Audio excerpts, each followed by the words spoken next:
Bonsoir, soyez les bienvenus, c'est iWeek sur Watch TV. Nous sommes en direct comme tous les mardis soirs, 20h-21h, le rendez-vous de l'actu Apple. Toute l'actu Apple en live et un peu plus encore, notamment ce soir, puisque vous le savez, on est à la veille de la sortie de l'épisode 7 de Star Wars et on en parlait il y a quelques secondes encore, juste avant que le générique ne démarre. Ça va être le premier sujet du jour avec mes trois camarades que je vous présente comme d'habitude, mais vous êtes des familiers de l'émission, alors forcément vous les connaissez déjà. On va commencer par toi. Salut Gilles. Salut Benjamin, comment vas-tu ? Eh bien écoute, ça va très très bien. Gilles Dounès, l'un des visages emblématiques d'iWeek. Est-ce que tu es candidat pour Star Wars, toi ? On a pris on a réservé la place il y a un mois environ et on y va à la séance de demain soir à 20h. 20h demain soir, très très bien. Donc, pas de spoiler, s'il vous plaît. Pas de spoiler, on va en reparler dans un instant. Deuxième fan, alors c'est un petit peu le hasard, hein, ça pourrait ne pas être le cas, mais il se trouve que lui, on sait depuis longtemps qu'il est complètement accro. C'est Guillaume Jette. Salut Guillaume. Mais, tu sais, je suis pas sûr d'être le plus accro de tous là ici en fait personnellement. Non mais t'es le seul à avoir un casque de Dark Vador par exemple. Je vois pas de quoi tu parles. On serait très déçus, et je parle pour l'immense communauté des fans d'iWeek, que tu ne nous sortes pas ton casque de Dark Vador ce soir. Je ne vois pas de quoi tu parles. Bon, je suis Moi, je viens pour parler de l'actu Apple, monsieur. Voilà, je suis sûr que tu nous réserves une surprise dont toi seul as le secret, Guillaume. Je vous conseille de ne pas quitter Watch avant au moins la fin de cette émission. Et puis, lui aussi, je sais qu'il aime les voitures, mais il aime aussi les batailles, les combats de gladiateurs interstellaires. C'est Eli Abitbol. Salut Eli. Salut Benjamin, salut tout le monde. Et oui, grand fan de Star Wars depuis le premier épisode que j'ai découvert quand j'étais ado et je n'ai jamais lâché depuis puisque non seulement évidemment j'ai vu les films que j'ai achetés en cassette VHS, en DVD, en laserdisc et après en Blu-ray pour finir, donc au grand désespoir de tout le monde. Mais en plus j'ai tous les bouquins de Star Wars, de l'univers étendu, donc voilà. Tu veux dire que dans ta bibliothèque tu as les livres sur Steve Jobs et les livres sur Star Wars, c'est ça, hein ? Oui, c'est ça, mais j'ai une pièce entière. Moi, j'adore les bouquins. Depuis que j'ai un iPad, ça va beaucoup mieux côté place, mais je dois en avoir 1300 quelque part, et donc ça prend de la place. Bon, alors si vous êtes vous aussi sous picouse avec Star Wars épisode 7, voilà, ça peut être le premier thème de cette soirée avec le hashtag iWeekTV que vous connaissez. Envoyez-nous un message via Twitter pour nous dire si vous comptez aller voir Star Wars épisode 7, si vous avez peut-être réservé vos places, peut-être pour demain, peut-être pour les prochains jours. Vous savez qu'on est privilégiés, on n'est pas les seuls, hein. Il y a finalement toute une ribambelle de pays qui vont avoir accès à Star Wars avant les Américains. Qui ne le verront que vendredi. En France, ça commence donc ce mercredi 16 décembre. On en parlera d'ailleurs dans un peu moins de 2 heures maintenant en direct dans CinéWatch, vous savez, le magazine du cinéma sur Watch TV. Alors, vous savez les amis, peut-être que oui, vous le savez parce que vous êtes des tweetos assidus. Vous savez qu'avait lieu ce matin l'avant-première presse de Star Wars. Ouais. Qui a été montré à quelques centaines de journalistes au MK2 je crois de la Porte d'Ivry, si je ne dis pas de bêtises. Les journalistes ont dû signer un embargo pour promettre de ne rien divulguer sur le film avant 9h demain matin. Ça veut dire concrètement qu'on parlera évidemment de Star Wars dans CinéWatch à 22h, mais on préparera aussi une version qui sera diffusée demain matin, et donc après la tombée de l'embargo, puisqu'il est, voilà, on joue le jeu, on s'y est engagé. Donc voilà, tout ce que je peux vous dire, parce que moi je ne suis pas tenu par l'embargo, et donc je n'ai pas vu Star Wars. C'est qu'à la fin, Dark Vador il meurt. Non, mais je peux c'est déjà mort. Je peux vous rapporter des propos de quelqu'un qui était à la projection de ce matin qui m'a dit « Vous allez pleurer ». Alors, pas de joie, hein, j'ai l'impression. Apparemment, la fin est vraiment prenante pour les fans. Voilà, je ne vous en dis pas plus. Je n'en sais pas plus. Et voilà. Et quand je lui ai demandé de mettre une note à cet épisode 7, il m'a dit 12 sur 10. Il m'a dit c'est vraiment extraordinaire. C'est de loin le meilleur de la série. Voilà, donc je pense que l'attente est assez justifiée et je suis un peu comme vous, je boude d'impatience. Je voudrais saluer nos amis sur Twitter. Je ne sais pas si vous avez commencé à regarder les messages qui ont commencé à tomber. Ils sont sages ce soir. Ils sont tous en train de dormir pour aller voir Star Wars demain matin à 9h, je pense, c'est pour ça. Tu crois que c'est l'explication, Guillaume? Non, j'en sais absolument rien. C'est pas trop le genre être sage quand même, la communauté iWeek. On attend vos messages, évidemment, sur cette actu, alors c'est vrai, un petit peu périphérique à l'univers Apple, on va pas le cacher, mais c'est tellement énorme. Je sais pas si vous avez suivi cette nuit en live depuis Los Angeles, le tapis rouge, l'avant-première mondiale. Oui, à 3h du matin. Toi aussi, Ellie, tu étais devant ton écran.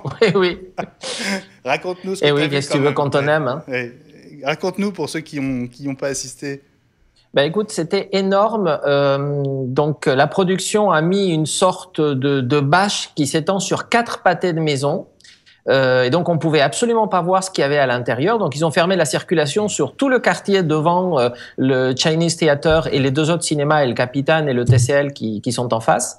Et donc, après, il y avait 5000 invités triés sur le volet et il y avait évidemment toutes les vedettes d'Hollywood qu'on connaît et qui ont parcouru ce tapis sur 4 pâtés de maison. Donc Harrison Ford a fait des commentaires ultra drôles du style j'en vois pas la fin, je sais pas si j'arriverai jusqu'au cinéma et des choses comme ça. Et donc tout le monde était hyper excité. Moi je l'ai pris en cours de route, mais j'en ai vu au moins 2 heures. Ça a duré combien de temps? Oui, ça a duré 2h30, oui. Ah, c'est ça. Bon, il y avait juste, on a vu passer Spike Lee, Steven Spielberg. Absolument. George Lucas qui a été très applaudi. George Lucas, bien sûr, qui était là. D'ailleurs, c'est qui?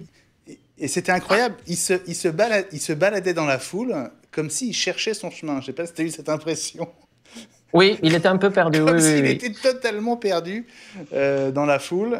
Voilà. Je sais pas. Et le plus drôle. Oui, vas-y, dis-moi. Je ne sais pas si vous l'avez vu, mais au début, il y a toute une série de Stormtroopers qui démarrent le défilé. Et en fait, parmi les Stormtroopers, mais avec le masque, il y avait Mark Hamill, donc Luke Skywalker. Et il l'a dit après. Il a dit mais je suis passé tout à l'heure, j'étais déguisé en Stormtrooper et personne ne l'a reconnu, évidemment. Excellent. À l'américaine. Ils font des nains maintenant dans les troupes de la mort. Des nains, il est pas si petit que ça. C'est la réflexion que fait la princesse Leila dans le premier épisode ou le second peut-être. C'est vrai, oui, c'est vrai, petit, c'est vrai, très juste. Oui, mais c'est sa sœur, ils se disputent forcément. Voilà. Vous ne savez pas à l'époque. Remarque quand même. Juste une petite remarque. Je reviens vers toi, Guillaume. C'était assez grandiose, mais alors je sais pas si si tu es d'accord, Ellie, mais j'ai trouvé que franchement les interviews. Sachant l'or qu'ils avaient entre les doigts, les 2 intervieweurs ont fait un boulot absolument minable. C'était pathétique. Ils avaient sous les mains tout le casting de Star Wars, J.J. Abrams, Steven Spielberg, Lawrence Kasdan, le scénariste. Enfin, tout le monde est passé entre leurs mains et franchement, c'était affligeant les interviews entre guillemets. Oui, il posait 2 questions très gênées, très polies, et après il disait merci, il serrait la main, bon, fini. Voilà. Incroyable. Guillaume, tu voulais... Petite chose par rapport à... Il y a eu... ça fait quand même une semaine que les fans attendaient devant le Chinese Theater là, pour regarder le film, pour la première diffusion. Et il faut quand même savoir que... il y a eu des... Bon, évidemment, quand on dit les fans attendent depuis une semaine, ils sont tarés, etc. Mais petite précision, quand même, ça a été fait dans le cadre d'une œuvre caritative. C'est-à-dire que les gens étaient invités à venir, mais qu'il y a eu derrière donc une œuvre caritative, donc avec des bénéfices qui ont été engrangés pour cette œuvre. Donc c'est pas non plus forcément que du fan pur et un peu foufou, mais c'est un peu bien de le préciser. Et puis deuxième geste par contre super élégant de Disney qui a fait rentrer tous les gens qui sont arrivés en avance depuis une semaine, mais ils les ont fait rentrer pour assister au film en avant-première. Donc pas mal. Ah, ceux qui faisaient la queue Ouais, ils les ont tous fait rentrer en avant et ils ont assisté au film en avant-première. Ah, énorme. Ça c'est assez sympathique. Ça, c'est top. Et d'ailleurs, Disney, puisqu'en fait, il y a eu des mesures policières extraordinaires à cause des attentats, enfin, de la fusillade il y a quelques jours. Et donc, il y avait des policiers absolument partout. Et ça a un peu inquiété certains contribuables, mais Disney a rassuré tout le monde en disant qu'il payait l'intégralité des salaires des policiers présents pendant la soirée. Waouh. Voilà. Très bien. C'est vrai qu'ils attendent 2 milliards de dollars de revenus rien que sur les produits dérivés, donc je pense qu'ils... Voilà. Mais c'est bien, c'est bien de le faire. Alors évidemment, Star Wars vous fait réagir sur Twitter avec le hashtag iWeekTV. On retrouve une partie des fidèles de l'émission et pas les moins talentueux. Je pense notamment à Happy Nico qui nous fait depuis quelques semaines des portraits, des vraies fausses affiches à mourir de rire. Donc salut Nico. Et Nico nous dit à la fin de Star Wars, Steve Jobs est le père d'Apple. Voilà, c'est effectivement... ça pourrait être une chute bis. Voilà, vous êtes plusieurs apparemment. Si c'est le cas, il faut virer J.J. Abrams. Voilà, c'est ça. Je pense que ça se termine différemment. Vous êtes plusieurs apparemment à avoir prévu d'y aller. Dès demain, par exemple, comme Pimous. Voilà. Pimous, dont l'épisode préféré reste... Jusqu'à maintenant, jusqu'à demain en tout cas, l'Empire contre-attaque. Vous êtes d'accord avec ça ? Bon, oui. Oui. Oui, il est bien. Oui. Quel est votre Star Wars préféré jusqu'à ce que vous ayez vu le réveil de la Force ? iWeek TV, c'est le hashtag sur Twitter pour... Alors, s'il y en a qui lisent l'épisode 1, ils sont priés de ne plus le suivre et d'arrêter de regarder l'émission. D'accord ? Merci. On est tous d'accord. D'ailleurs, tiens, un petit truc, est-ce que vous connaissez le Machete Order ? Non. Alors, souvent, c'est la question, c'est dans quel ordre il faut regarder les Star Wars ? Est-ce qu'il faut regarder 1, 2, 3, 4, 5, 6 ? Par exemple, tu as des enfants, tu leur fais regarder Star Wars pour la première fois. Dans quel ordre il faut regarder la série ? Alors, il y en a qui disent qu'il faut regarder le 4, 5, 6 et puis après 1, 2, 3, parce que bon, ça explique l'histoire, voilà, enfin, dans l'ordre de diffusion. Et puis, il y en a qui disent qu'il faut regarder 1, 2, 3, 4, 5, 6. Et puis, en fait, il y en a qui ont trouvé un ordre, il y a un ordre qui existe, qu'un type a trouvé et qui est peut-être intéressant à tester. Moi, je pense que je vais le tester avec mon fils qui a 7 ans, qui n'a pas encore vu tout, donc je pense qu'on va commencer à regarder bientôt. Et l'idée, c'est de regarder 4 et 5, puis 2 et 3, et le 6. Alors, attends. Et surtout pas regarder le 1. Et pas le 1. Donc 4 et 5, donc c'est la guerre des étoiles et l'Empire contre-attaque. Oui. Ensuite, à l'Empire contre-attaque, tu t'arrêtes sur la révélation du film. On ne va pas spoiler parce qu'il y a peut-être des gens qui ne savent pas, enfin, ils ont vécu sur notre galaxie, très très loin, très très lointaine. Et ensuite, tu passes à 2 et 3 pour expliquer comment Dark Vador est devenu Dark Vador. Et après, tu passes sur l'épisode 6, sur qu'est-ce qui se passe après. Et en fait, donc le gars, si vous cherchez Machete Order Star Wars sur votre moteur de recherche préféré, vous allez assez facilement trouver toutes les infos là-dessus. Et en fait, le gars explique que finalement, ça marche super bien. En ne regardant pas le premier épisode, finalement, on s'enlève énormément de lourdeur à l'histoire et ça permet de contribuer en fait au scénario de façon très intéressante. Bon, bah écoute... Donc, essayez, si vous avez des gens qui ne connaissent pas Star Wars, essayez ça, vous faites 2, 3... 4, 5, pardon, 2, 3 4, et 6. Voilà, essayez. Moi j'ai déjà... j'avais commencé il y a un mois à faire entrer mes enfants dans l'univers de Star Wars, donc j'avoue que j'ai suivi l'ordre dans lequel ils sont sortis. C'est-à-dire, j'ai fait 4, 5, 6 et 1, 2, 3. Moi, j'ai un faible pour le 3 quand même. Alors, moi, j'ai aussi un faible... Alors, j'aime beaucoup le 3 pour une simple raison, c'est que c'est le premier que j'ai vu au cinéma, avec mon papa à l'époque, quand il est sorti. Donc, forcément, ça a un peu plus d'impact. Moi, j'ai vu le 4 au cinéma quand j'avais 10 ans. Ah oui, mais t'es vieux, toi. Même pas 10 ans, 8 ans. Moi, j'ai vu le 5. Ouais. Bon, on a tous une histoire avec Star Wars, voilà. On voulait pas faire l'émission dessus, mais c'est tellement... On a fait un quart d'heure. Et on a fait, t'as raison, Gilles, on a quand même fait un quart d'heure. Bon, voilà, on voulait à la fois vous donner envie d'aller le voir, de rester pour Cinéwatch tout à l'heure. Et puis voilà, c'est quand même un très très gros événement. Et on est quand même dans un univers, voilà, c'est ni Pixar ni Apple, mais on est quand même dans un univers finalement assez proche de cette culture qui nous réunit toutes les semaines dans iWeek. On va marquer une courte pause et on va se retrouver dans un instant pour démarrer notre programme habituel et pour passer en revue cette actu de l'écosystème Apple qui nous passionne. À tout de suite.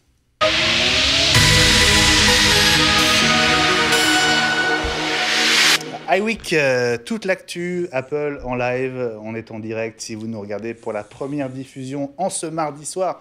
Il est un peu plus de 15 minutes après l'heure, et donc on a le temps, ne vous inquiétez pas, de balayer l'actu Apple. Guillaume, je vais te passer la main parce que tu étais absent la semaine dernière, donc tu avais forcément tort, mais tu as regardé l'émission avec un œil neuf, et tu as remarqué qu'on avait pas vraiment loupé une info parce qu'elle est tombée juste après l'émission. Mais oui, en fait, Apple a lancé une mise à jour de... Donc, il y a eu plein de mises à jour qui sont sorties la semaine dernière. Hein. Donc, il y a eu la mise à jour d'iOS 9.2. Il y a eu macOS 10, OS 10, 10.11.2. C'est bien n'importe quoi, ces numéros de version. Hein. À un moment, il faudra faire quelque chose. Et puis, surtout, donc, il y a une mise à jour de tvOS, donc pour la nouvelle Apple TV, qui est sortie et qui apporte donc 2 choses importantes. Donc, le support d'Apple Music, puisque à l'époque, Apple TV, on ne pouvait pas l'utiliser avec Apple Music. Donc là, si vous utilisez Apple Music, vous êtes abonné à Apple Music, vous pouvez chercher votre musique avec votre Apple TV et la diffuser donc via l'Apple TV. Donc ça, c'est une très bonne chose.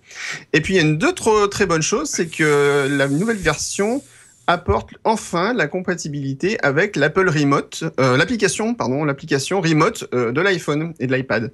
Donc, c'est-à-dire que maintenant, vous pouvez contrôler votre Apple TV directement à partir de votre iPhone et votre iPad, ce qui est particulièrement intéressant, en particulier pour un point, qui est la saisie des mots de passe. Quand vous devez taper des mots de passe sur votre appareil, vous pouvez le faire directement sur votre iPhone, et ça va beaucoup plus vite qu'avec la petite interface pourrie qu'ils nous ont livrée avec l'Apple TV. Et en plus, ça tombe bien, moi je devais pas en avoir un. J'avais pas décidé d'acheter l'Apple TV, puis en fait, il s'avère que j'ai eu un cadeau de Noël en avance. Merci beau papa. Ah oui, quand même. Oui, voilà. qui s'est tombé directement sous ma télé sans que je le demande, donc c'était plutôt cool. Et du coup, j'ai pu tester, et c'est franchement sympathique. Et du coup, ça marche effectivement très bien avec l'Apple TV. La gestion des mots de passe fonctionne parfaitement avec l'application Remote, même si Apple promet une version a priori améliorée pour le futur de cette application. Voilà pour la première info du soir. Si vous avez une Apple TV, mettez à jour. Ouais, mettez à jour. Vous y gagnerez évidemment. Une nouvelle, alors c'est pas la nouvelle du siècle, mais qui concerne l'interface du site d'Apple, et plus particulièrement l'espace client, Apple ID, avec une présentation qui a évolué. Qu'est-ce que ça change concrètement ? C'est un peu plus convivial en fait. Hein. C'était très austère, très minimaliste avant. Peut-être que les gens l'utilisaient pas beaucoup, mais à force de perdre ses mots de passe ou de vouloir gérer des options, etc., les gens rentraient dans un espace qui faisait pas très Apple, il faut être honnête. Ouais, ça faisait un peu séparé de la partie support d'Apple, qui elle est très épurée sur le reste comme le reste du site. Et là, c'est vrai que ça faisait un petit peu un peu tâche. Mais c'est assez marrant des fois quand on va dans les recoins des sites d'Apple. Il y a des endroits où on se rend compte qu'il y a quand même des interfaces qui datent d'il y a 10 ans et auxquelles ils ont quasiment pas touché. C'est assez rigolo. Voilà. Donc mais bon, c'est pour ceux qui connaissent vraiment. Donc là, ça fait partie des... c'est une mise à jour graphique, un peu esthétique, un peu pratique aussi, parce que c'est un peu plus convivial à utiliser. Et c'est vrai que c'est quand même important, puisque là, toute la gestion de votre compte Apple passe là-dedans. En particulier, un point qui est intéressant, c'est que vous pouvez désactiver des appareils qui seraient liés à votre compte. Donc si vous avez un appareil qui utilise un compte Apple ID, vous pouvez dire, je veux plus que cet appareil utilise ce compte directement à partir de l'interface d'Apple ID. .apple.com. Oui, ça, c'est un point très intéressant, juste pour compléter ce que dit Guillaume. Souvent, par exemple, notre service technique reçoit des iPhones avec la vitre cassée, mais qui sont verrouillés par Localiser mon iPhone. Et Apple refuse de les prendre en charge si Localiser mon iPhone est activé. Donc, on se posait la question, mais comment faire? Puisqu'on n'a pas accès à l'écran, on ne peut pas désactiver, donc on ne peut pas les renvoyer. Et donc, les clients étaient un peu désespérés. Maintenant, à partir de iCloud ou du compte Apple ID, on peut effectivement désactiver. En fait, on peut retirer de la liste des appareils de Localiser mon iPhone ou mon iPad l'appareil en question endommagé, et automatiquement ça désactive la localisation de l'appareil.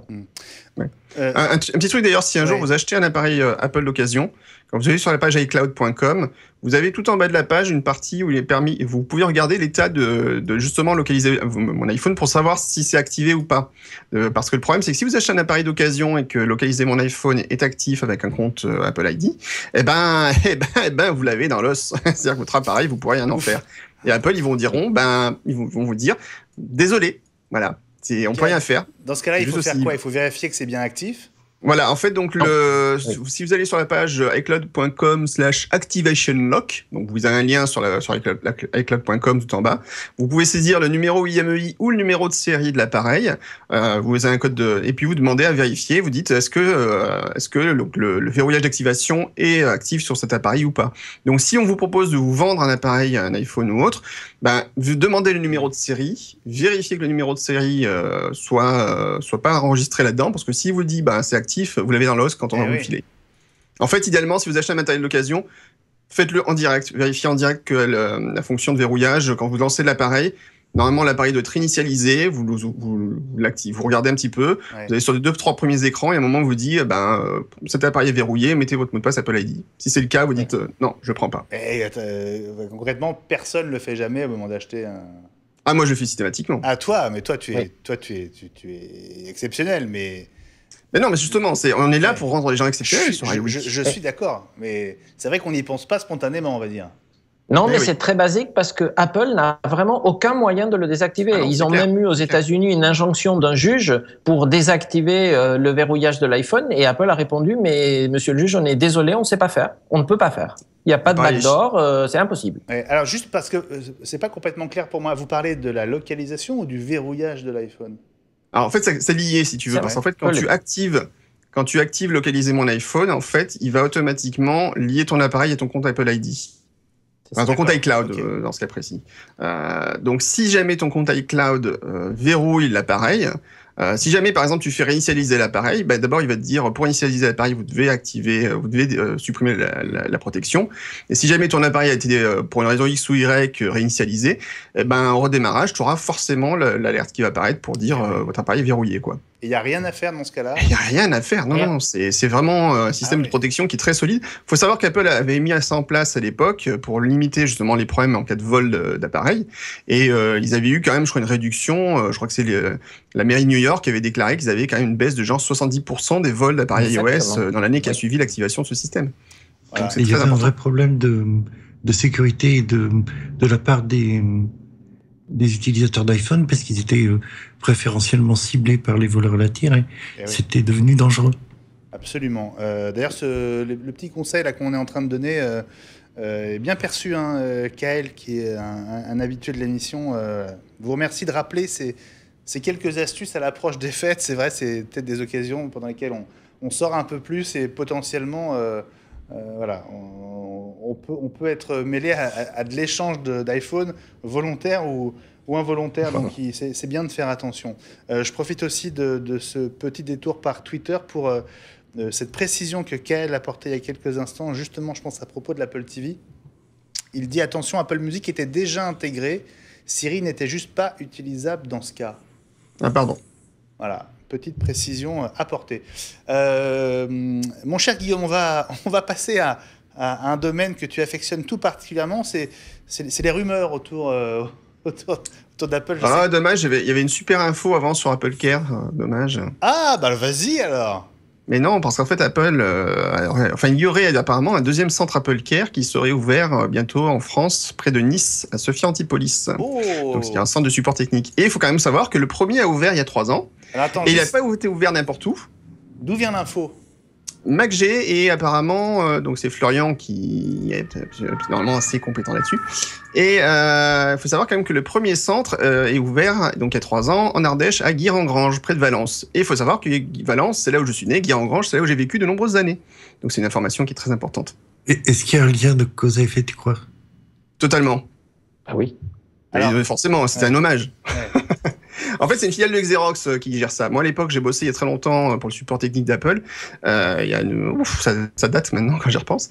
Et à l'époque, c'était à Londres et c'était une filiale de Fujitsu qui gère le support technique. Et là, a priori, donc c'est une filiale de Xerox qui gère le support, qui sous-traite le support technique en France pour Apple. Alors, une partie du support, parce qu'apparemment, c'est assez dispatché parfois quand vous appelez. Moi, j'aime bien demander des fois aux gens où ils sont pas du tout en France, ils sont totalement ailleurs. C'est assez rigolo. Alors, pendant que je vous montre cette info, effectivement, qui est sur le site de MacG depuis hier, depuis hier matin. Élie, tu étais au courant de cette ouverture prochaine? Non, pas du tout. Donc, effectivement, je le découvre. Un deuxième centre Apple Care en préparation près de Nice à Sophia Antipolis, effectivement. Ça veut dire quoi? Ça veut dire qu'il y aura une meilleure réactivité pour les clients français? Faut l'espérer. Ouais. Oui. Au jour d'aujourd'hui, quand on a un Mac ou un iPad qui tombe en panne, quel est le circuit? Vous appelez Monsieur Eli Abitbol. Son numéro de portable, c'est le 06 47 30. Sérieusement, Voilà. Sérieusement. Ils sont beaucoup réparés dans les Apple Center. Hein. Oui. Ils sont de plus en plus réparés dans les APR, c'est-à-dire que les Apple Store, comme ils ont moins de personnel qu'avant et certainement d'autres priorités, renvoient systématiquement la plupart des clients vers les centres de maintenance agréés. Pas forcément les APR, mais les APR ayant un centre de maintenance agréé. Et donc, par rapport à la question de tout à l'heure, donc j'étais pas au courant, mais ça explique peut-être pourquoi ça fait 2 mois que nous cherchons désespérément des techniciens et on n'en trouve pas. On a mis des candidatures partout. Donc, à mon avis, Apple a dû absorber l'ensemble des candidats potentiels dans la région. Eh oui. Alors pas forcément, je pense, parce que ce qui requiert quand tu demandes en fait du support, là pour le coup, c'est pas des supports techniques de maintenant, c'est vraiment à mon avis pour du support téléphonique. Donc là, je pense pas que ce soit les mêmes gens qui seront compétents pour faire du support sur site, parce que les compétences de techniciens sur site sont pas forcément les mêmes que celles de gens qui sont au support téléphonique. Pas forcément moins ou mieux, elles sont peut-être juste différentes en fait. La capacité d'écoute, en particulier quand tu fais de la hotline toute la journée, elle doit être particulièrement élevée. J'en sais quelque chose. Ils ont comment dire, une espèce de procédure d'entonnoir, des choses très très normées, et ils éliminent les causes les plus fréquentes. Et ils vont petit à petit, en éliminant les causes les plus probables, ils vont vers votre problème, aussi pointu soit-il. Moi, je pense qu'il y a quelque chose de réactif par rapport aux reproches qui ont été faits à Apple de ne plus payer de ne pas payer d'impôts dans les pays dans lesquels ils vendent et ils gagnent de l'argent. Et ils vont essayer de plus en plus de relocaliser des services au lieu de tout concentrer à Cork comme ils ont pu le faire pendant des années quoi. Tu penses que c'est une manière de faire preuve de bonne volonté, c'est ça? Oui, puis de créer des emplois, c'est bien hein, en France. Oui. On manque. Il y avait déjà eu, une communication, une contre-communication par rapport aux attaques qui avaient été portées sur ce plan-là, en disant on a tant d'emplois en France, etc., etc. Mais malheureusement, c'est comme d'habitude, en fait, les journaux ont tendance à parler, les médias ont tendance à parler forcément des problèmes d'Apple et de son optimisation fiscale et autres, mais ce genre d'initiative, on aura plus de difficultés à en parler. Alors que c'est dommage parce qu'effectivement, ce sont quand même pas mal d'emplois qui sont en jeu, il y a quand même des choses qui sont pas inintéressantes, c'est une économie qui se met en route, donc c'est pas mal. Un point quand même important, faut pas oublier qu'Apple a sûrement, à mon avis, et c'est un avis qui grosso modo ressort de pas mal d'enquêtes, l'un des meilleurs supports techniques, pour pas dire le meilleur support technique pour les constructeurs informatiques, je pense, aujourd'hui. Il arrive souvent en tête. Hein, c'est pas surprenant. Enfin, moi, je les appelle de temps en temps pour des trucs. Alors des fois, ça peut être en plus pour un truc complètement bateau. C'est une paire d'écouteurs ou un câble Lightning qui tombe en rade. Vous les appelez, vous demandez à ce qu'on vous échange votre câble Lightning, le lendemain, vous avez un câble neuf qui arrive chez vous. Enfin, voilà. Et ça, j'ai pas eu de constructeur. Mais bien sûr, quand tu achètes ton Mac, tout est garanti. Tout ce qui est dans la boîte est garanti. Donc, si tu as un problème sur ton chargeur, si tu as un problème sur ton câble Lightning sur ton appareil, s'il est dans l'année de garantie, tu le fais changer. Enfin, dans les 2 ans de garantie, puisque c'est 2 ans normalement, dans les 2 ans de garantie, il n'y a aucun problème. Tu peux le faire échanger, tu les appelles, tu dis il y a un souci, j'ai acheté ça sur l'Apple Store ou ailleurs. Est-ce que vous pouvez faire quelque chose? Pas de problème, monsieur, on vous l'échange, point. Et moi, j'ai jamais eu de problème. Moi, je m'étais amusé à une époque à faire échanger les DVD. Apple vendait des DVD vierges. Et qui les vendaient, ils étaient sous garantie. J'en ai gravé un, il a foiré, je les ai rappelés, ils m'ont fait envoyer une boîte de DVD. Ah oui, les DVD vierges, d'accord. Les DVD vierges, ouais. Je croyais que tu parlais des DVD... des graveurs. Avec les films dessus. Forcément, c'est trop facile.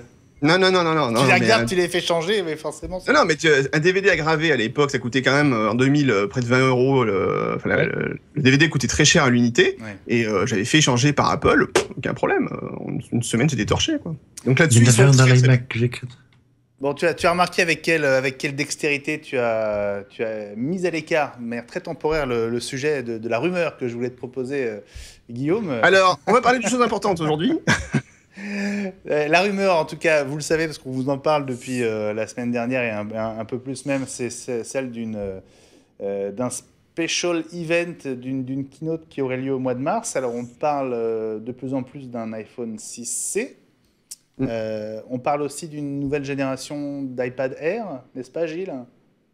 d'iPad 3, j'ai pas regardé, pour être honnête, j'ai juste vu passer l'annonce dans 9 to 5 Mac. Je crois que c'était le média qui l'a sorti. Ils en parlent tous, hein, parce qu'il est question de l'écran de cette future troisième génération de l'iPad Air. Et cet écran n'embarquerait pas la technologie 3D Touch. Pour des problèmes de fiabilité de composants. Ouais. C'est pas étonnant, étant donné que la taille de l'écran est beaucoup plus grande. S'ils ont des déchets sur les dalles, ou le composant qui est qui est rajouté à la dalle, comment dire, il n'y a pas de... C'est la difficulté à produire des écrans en grande quantité, c'est ça en fait. En grande quantité et avec des diagonales qui augmentent drastiquement par rapport à des choses qu'on a pu mettre en place sur bien sûr sur des grandes séries, puisque l'iPhone est le device qui se vend le plus chez Apple. Bon, excuse-moi Gilles, mais oui. Twitter nous ramène un peu vers Star Wars. Je viens de découvrir un tweet de Sébastien. Voilà, il se lance après hésitation, dit-il. Après Guillaume Jette en Dark Vador, je vois bien Gilles Dounès en Chewbacca. Désolé, je sors, dit-il. Voilà. C'est plein d'affection. C'est plein d'affection, évidemment. Et ça me permet de revenir à... On parlait de Star Wars. J'avais juste un truc, c'était un clin d'œil, mais je voulais vous en parler tout à l'heure. Cette fonction sur Twitter qui permet de modifier sa photo de profil et d'afficher un sabre laser. Et évidemment, il n'est jamais le dernier pour faire ce genre de choses. Il n'est pas avec nous aujourd'hui. Je me rends compte que son nom de famille c'est Crétin d'ailleurs. C'est Teddy, notre ami Teddy, qui évidemment a aussitôt profité de cette fonction. Alors il faut préciser qu'on a le choix de la couleur du sable, puisque il faut le rappeler, hein, la couleur du sable détermine de quel côté on est. Et oui, et lui c'est un site. Oui. On l'a définitivement perdu. Il y avait déjà des petites traces les autres semaines quand il nous parlait des Galaxy et d'autres produits Android. On avait des doutes, mais là, ça y est, il est dévoilé, démasqué. Un sabre rouge, c'est un site. Et voilà. Mais il a un site qui s'appelle l'école des fanboys. L'école des fanboys. Mais c'est pas donc site. Il a donc il y a site et site, hein, c'est pas pareil, hein, Gilles. Il a donc un apprenti. Voilà, il paraît que son apprenti c'était Lee, c'est vrai? Non, moi je suis du côté de la force. Moi j'ai un sabre bleu, hein, désolé. D'accord, bon. C'est vérifiable. Et Guillaume, tu peux prendre parti là ou pas? En tant que Dark Vador, à mon avis, c'est son père. Ouais. Hein. Non, moi je prends pas parti, moi c'est pas mon genre. Bon. Tiens, on va revenir à un sujet beaucoup plus sérieux. Et Guillaume qui va te faire reprendre confiance dans l'humanité, et notamment dans l'humanité d'iWeek le mardi de 20h à 21h sur Watch. Ça concerne Swift. Oui. Et une évolution stratégique. Tout à fait. Alors apparemment, son prochain album, son prochain concert sera en exclu sur Apple Music. Qu'est-ce que tu racontes? Mais il nous parle de Taylor Swift. Taylor Swift. Cela dit, c'est vrai, son prochain concert sera en exclu sur Apple Music. Ah bon, d'accord, voilà. Comme quoi, les temps changent. Eh ouais, tu vois, comme quoi. Les temps changent. Non, je te parlais plutôt de Craig Federighi, donc le grand Manitou d'OS 10 chez Apple. Voilà, selon qui Swift, donc qui est l'environnement de développement d'Apple. Alors le nouveau, enfin on va parler nouveau, voilà, on va dire le moderne, du futur, moderne. Celui du présent du futur. Le moderne, voilà, le moderne. gagnerait du terrain, c'est ça l'idée. En fait, il y a plusieurs choses importantes par rapport à Swift. Alors, pourquoi Apple a inventé un nouveau langage de programmation?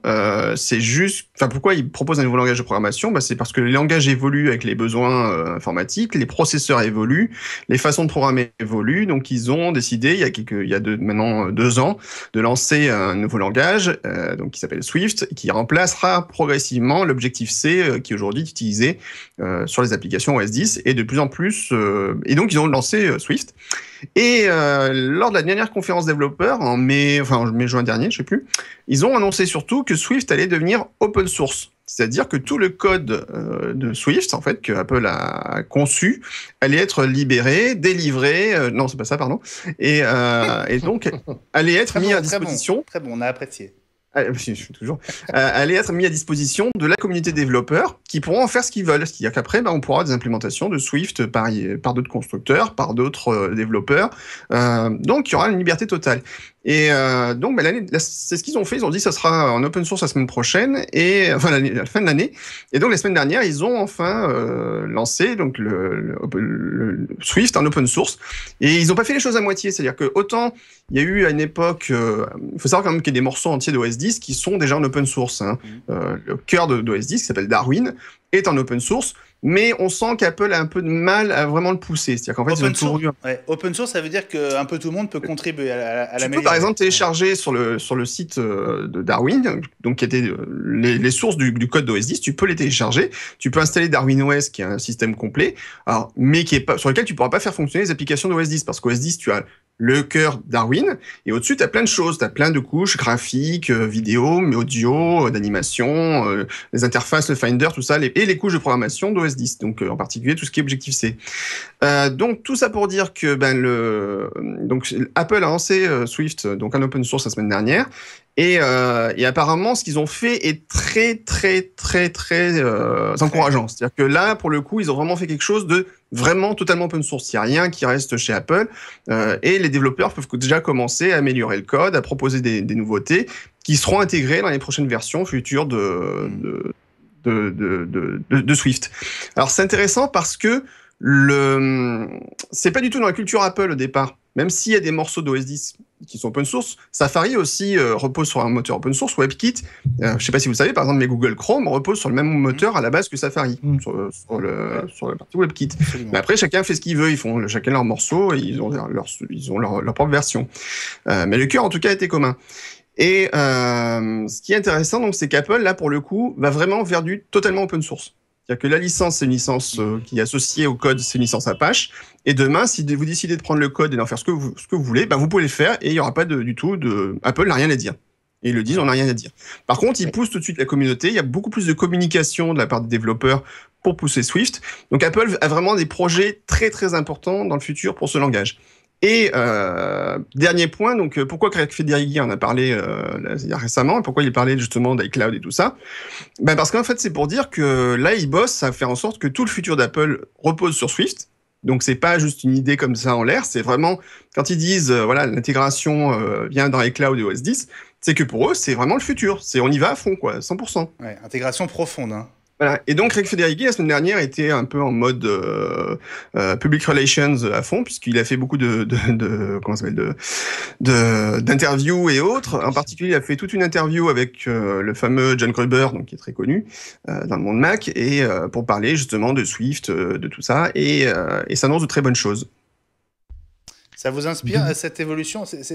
C'est vrai que quand Apple a lancé OS X, ils avaient pas mal communiqué sur le fait que ça reposait sur l'Unix, et l'Unix c'est un système justement qui est open source aussi. Alors c'est pas open source, attention. Ah oui, mais OS X c'était pas open source pour autant, c'est ça. Alors, en fait, il y a des morceaux d'OS X qui sont open source, c'est ça. Mais aujourd'hui, tu ne peux pas dire je prends OS X et je le mets sur un PC, t'as pas le droit, c'est interdit. Enfin, la licence qui est associée à OS X quand tu installes OS X, c'est forcément sur un Mac Apple, d'accord ? T'as pas le choix. Si tu le fais, t'es plus dans la licence OS X et t'as pas le droit de le faire normalement. D'accord. Maintenant, le cœur, quand on dit en plus Unix et open source, malheureusement, c'est pas vrai puisque le cœur d'Unix à la base c'était, je vais pas faire toute l'histoire, mais le cœur d'Unix, ça désigne plein de systèmes si vous voulez, mais il y avait un Unix et après il y a eu plein de systèmes compatibles Unix autour. Voilà. Et Linux c'est un cousin éloigné d'Unix, on va dire. Bon, j'espère que vous n'êtes pas trop perdu si vous n'êtes pas des fins connaisseurs de l'informatique, mais voilà, c'est important quand même de saisir qu'il y a une partie de ces briques qui deviennent réellement ouvertes, et ça, c'est quand même relativement nouveau pour Apple, que l'ouverture, elle soit totale finalement. On peut compléter ce que dit Guillaume en disant que ce qui est nouveau là, c'est que Swift est une pure création d'Apple. Tandis que jusqu'à présent, sur, je me souviens plus du nom du route qui a servi pour Safari, pour Unix, qui était aussi une création. HTML. Oui. Et puis il y avait aussi, plus récemment, il y a LLVM, qui est le noyau de compilation de tout ce qui est graphique sur Mac. Et ça a été récupéré par Apple. Et ensuite, ils ont pris et ils ont mis au pot commun des modifications qu'ils avaient faites. Donc, il y a toujours eu des relations un peu compliquées entre Apple et la communauté open source. Et d'ailleurs, Craig Federighi a été obligé de faire machine arrière en disant, quand il a déclaré que Apple était la société la plus open source du marché. Tandis que là, ce qui est nouveau, c'est que Swift est une pure création d'Apple et qu'il le livre entièrement à la multitude, j'allais dire. On avait parlé un temps de Jesus Phone. Là, c'est un peu ce que fait Apple en donnant à l'ensemble de la...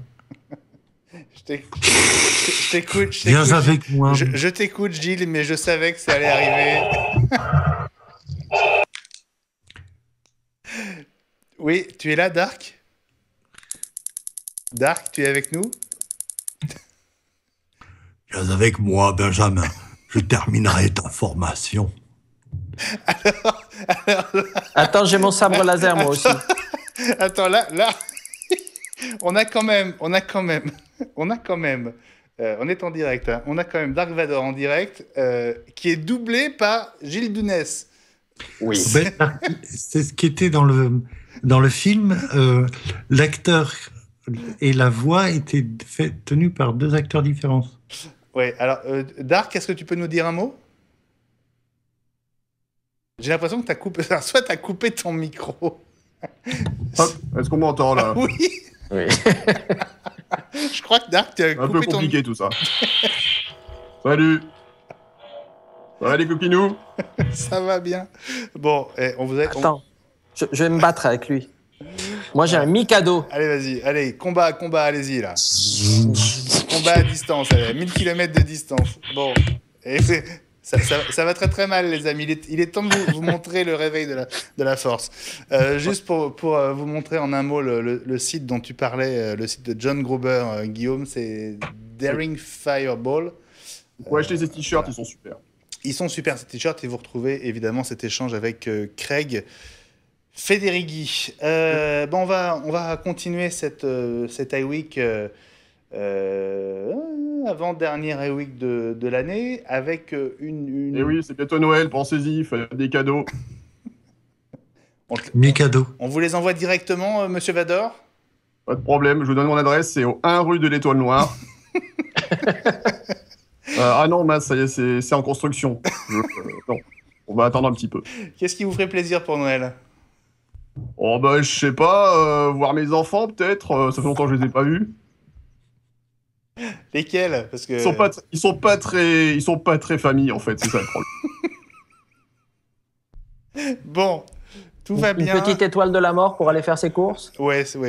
Ouais, ça peut être une bonne idée, ouais. Ah.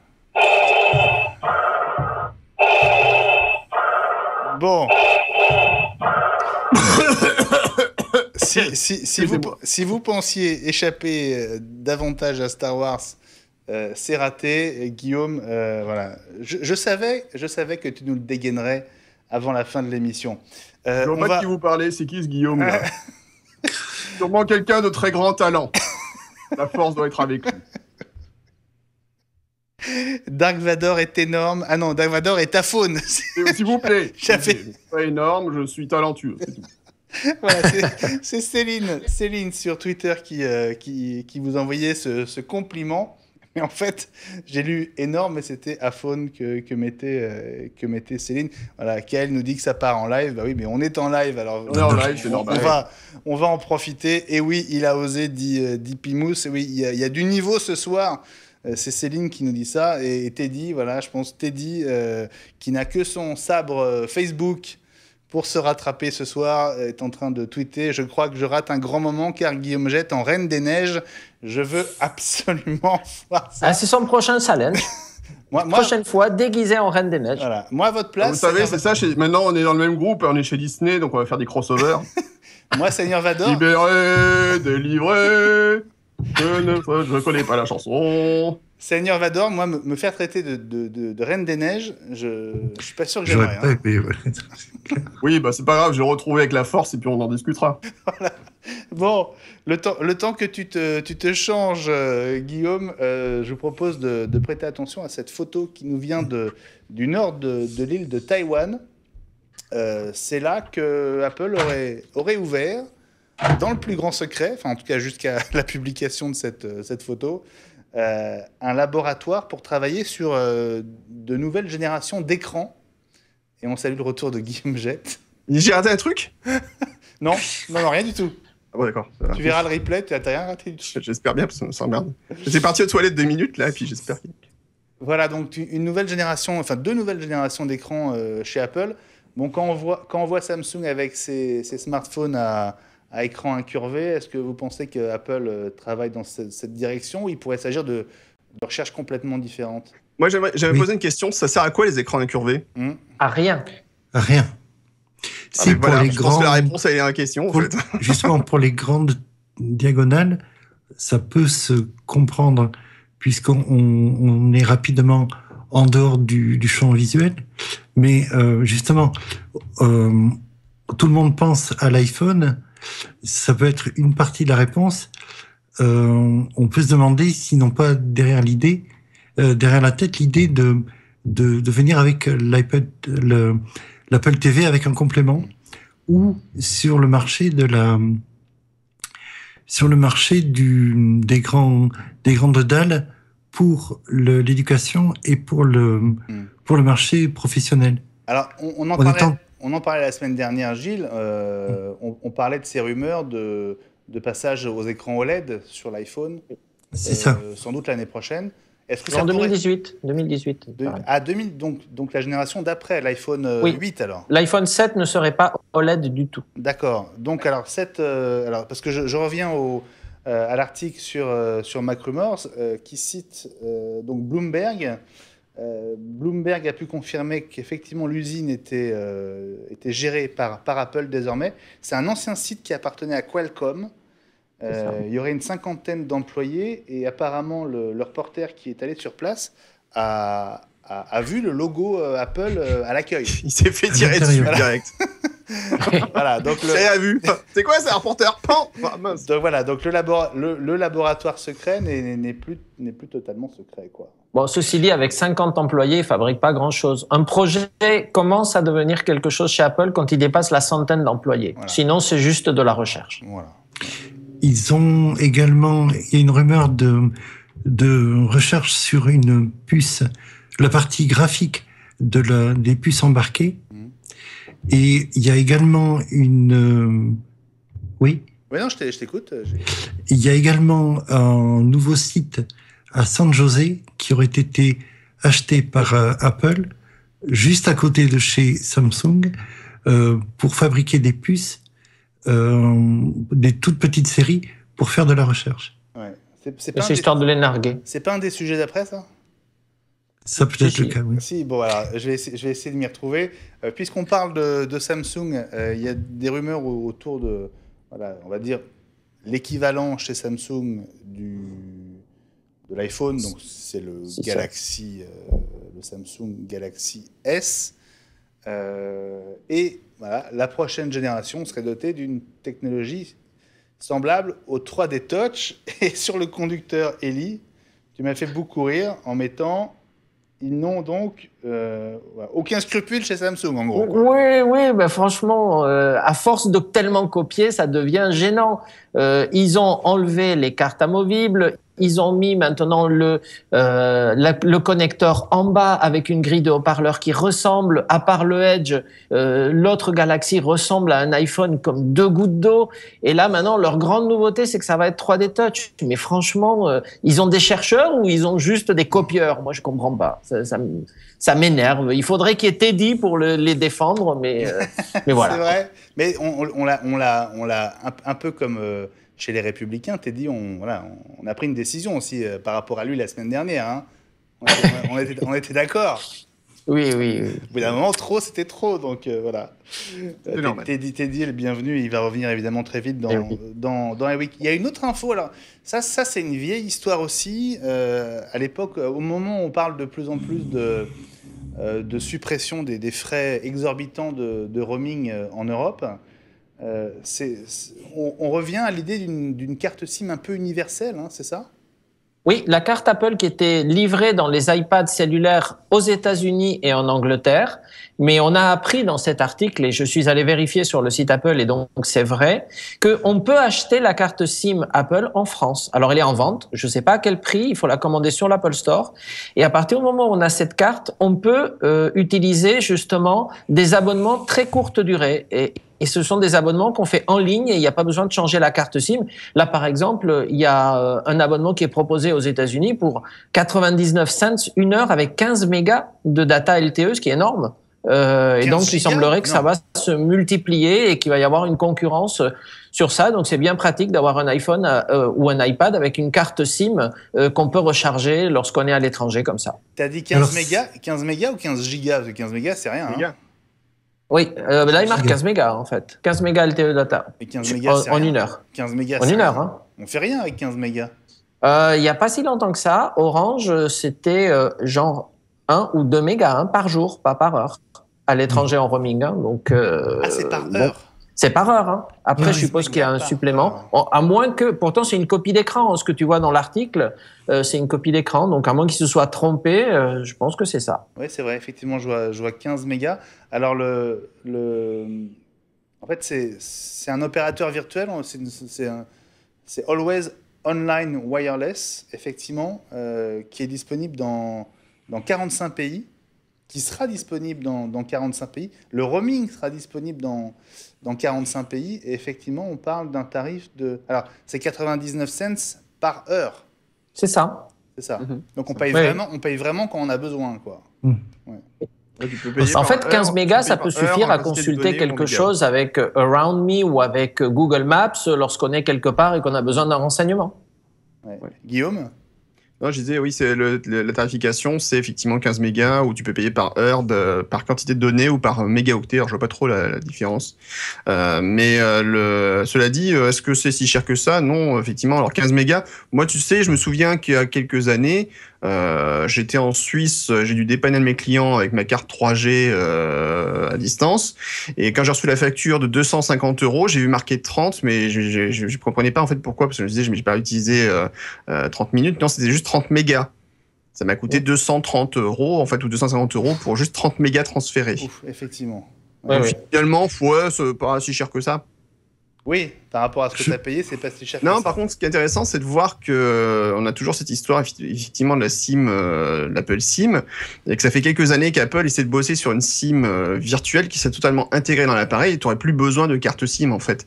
Et ce serait un énorme progrès. Je pense qu'en termes d'électronique, ça serait pas mal, puisqu'en fait, une grosse partie, on se rend pas compte, mais finalement, une grosse partie de l'appareil est utilisée uniquement pour le système de gestion de la carte SIM. Si Apple pouvait virtualiser tout ça, ça serait peut-être pas mal pour la taille de l'appareil. Oui, mais en même temps, la carte SIM, c'est ce qui permet on va dire, de retenir pour les opérateurs le client. Donc c'est oui, c'est pour ça qu'ils veulent pas. Oui.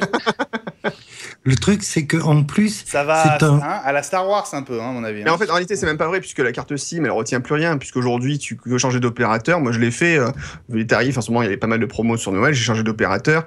Ça m'a coûté 5 ou 10 € pour la carte SIM. Bon, voilà, la carte SIM, en réalité, elle retient plus grand-chose, en fait. Non, mais c'est au niveau de la vente, en fait.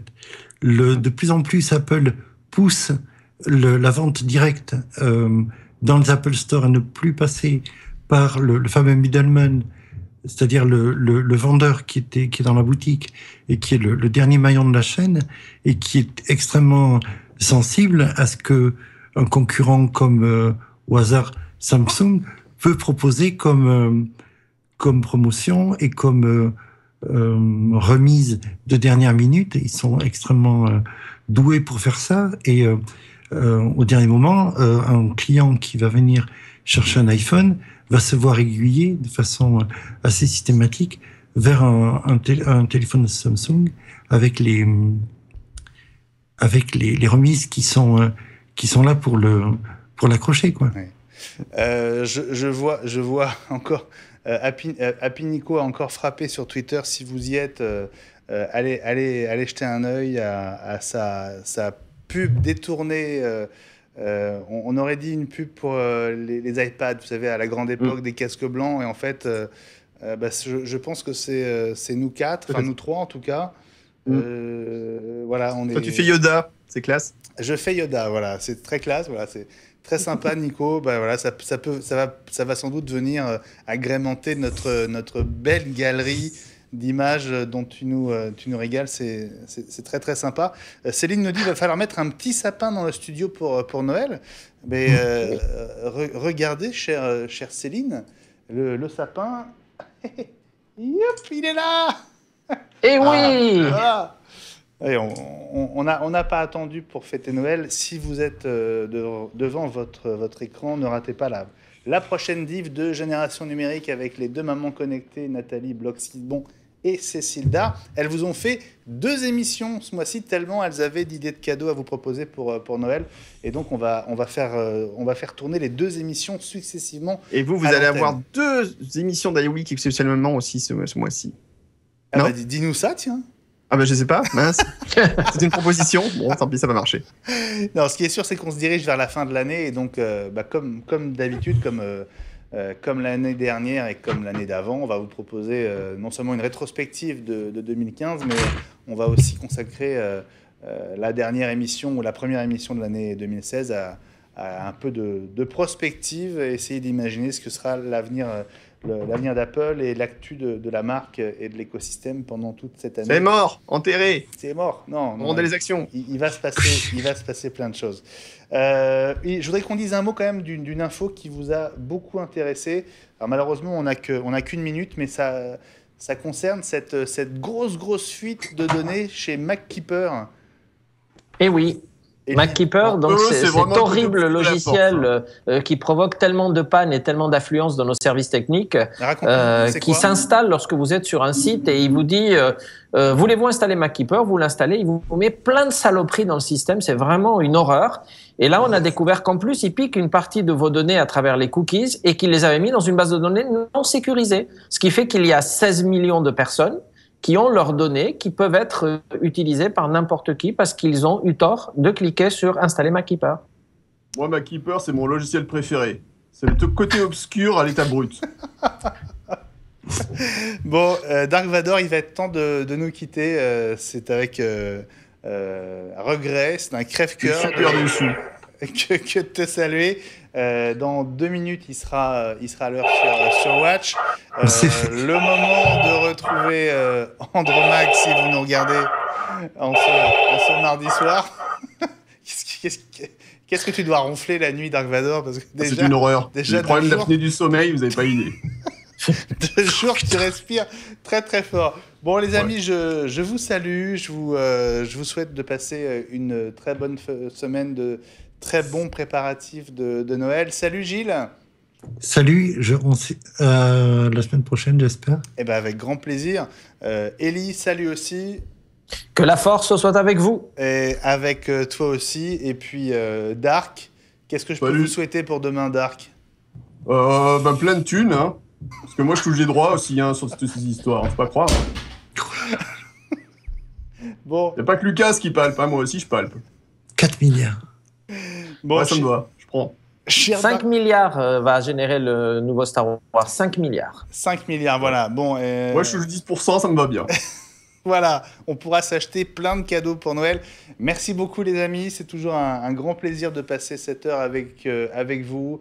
Les conversations peuvent continuer sur Twitter avec le hashtag iWeekTV. On sera au rendez-vous la semaine prochaine, mardi 20h, pour la première diffusion en direct d'iWeek. Merci de votre fidélité et les programmes continuent sur Watch. Et à la fin, Luke Skywalker, il va...